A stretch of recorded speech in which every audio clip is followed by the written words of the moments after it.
Joseph Roy Metheny was born on March 2nd, 1955 in Baltimore, Maryland. His life is remembered not for achievements or redemption, but for the unspeakable horrors he would later commit.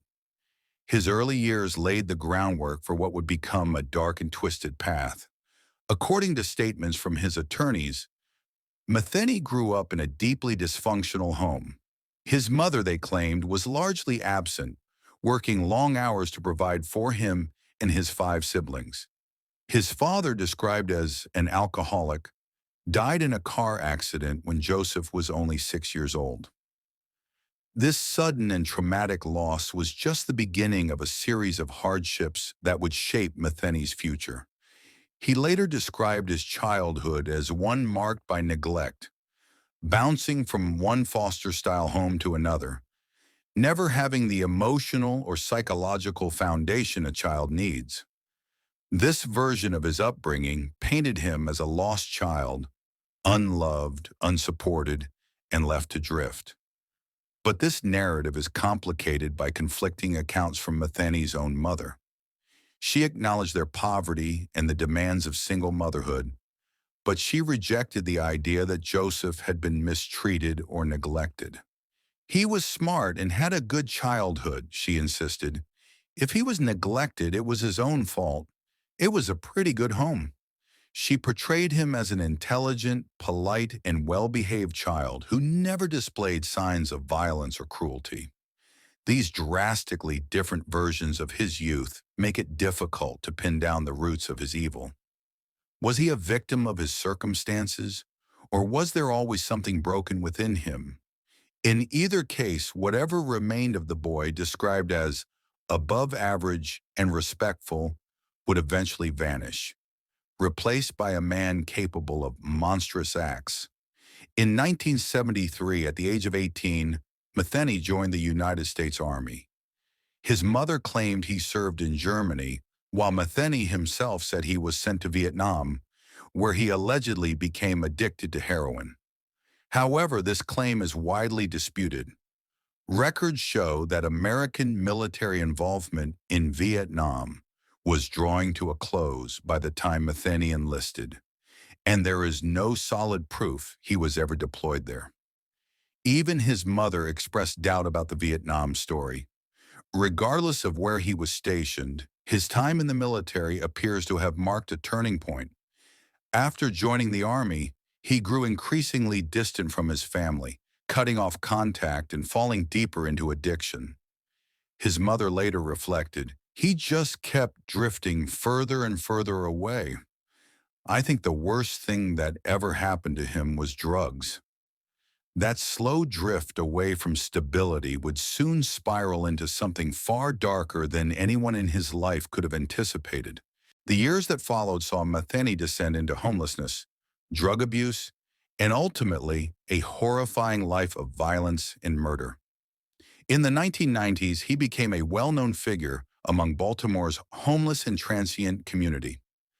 A physically imposing man, weighing over 500 pounds, he developed a reputation for being unpredictable, sometimes friendly, but often disturbing. He lived in makeshift camps and under bridges, working odd jobs and using drugs heavily. While those around him saw an eccentric and troubled man, none of them could have imagined the gruesome double life he was leading. Metheny would later confess to a string of brutal murders, acts that were not just about killing, but about control, dominance, and sadistic pleasure. The first known crime that brought Metheny to the attention of authorities occurred in 1996, when he was arrested in connection with the murder of 39-year-old Kimberly Spicer. Her body had been discovered buried beneath a trailer he had access to. Once in custody, Metheny began to talk, and what he said left investigators stunned. He confessed not only to killing Spicer, but also to several other women. In chilling detail, he described how he lured his victims, murdered them, dismembered their bodies, and in some cases, cooked and served their flesh in sandwiches from a roadside food stand. These claims were so shocking that some initially dismissed them as delusions or exaggerations. But further investigation confirmed enough of his story to know that at least part of it was horrifyingly real. In 1997, Metheny was tried in the case of Rita Kemper, a woman who had managed to escape from his clutches after he attempted to rape and kill her. She ran for her life, climbing over a fence and flagging down a security guard. Her testimony was crucial in securing Metheny's first conviction. He was found guilty of kidnapping and attempted sexual assault and sentenced to 50 years in prison. Although he was acquitted of attempted murder in that case, it was clear to prosecutors that Metheny was far more dangerous than they had initially realized. The following year, in 1998, he was sentenced to death for the murder of Kimberly Spicer. During sentencing, he shocked the courtroom with his lack of remorse. "I killed her. I enjoyed it. I got a rush out of it, got a high out of it. I had no real excuse other than I liked to do it," he declared. It was not just a confession. It was a proclamation of pleasure in murder. Metheny's confessions did not stop there. In 1998, the same year he was sentenced to death for Spicer's murder, he also pleaded guilty to the 1994 killing of Kathy Ann Magaziner. He admitted to strangling her and burying her in a shallow grave. Then, in a grotesque postscript to the crime, he returned to the burial site 18 months later, exhumed her remains, took her skull, and cleaned it off to keep as a trophy. Prosecutors again sought the death penalty, but in this case, he received a life sentence. These revelations only deepened the public sense of horror at who Metheny truly was. A man who seemed to take pride in his savagery, who recounted his crimes without shame, and who saw himself as a predator in a world full of prey. In 2001, a Maryland court overturned Metheny's death sentence for Spicer's murder. While the crime was undeniably heinous, the court ruled that it did not meet the strict legal definition of a capital offense, particularly because robbery could not be definitively proven as the motive. As a result, his sentence was commuted to life without the possibility of parole.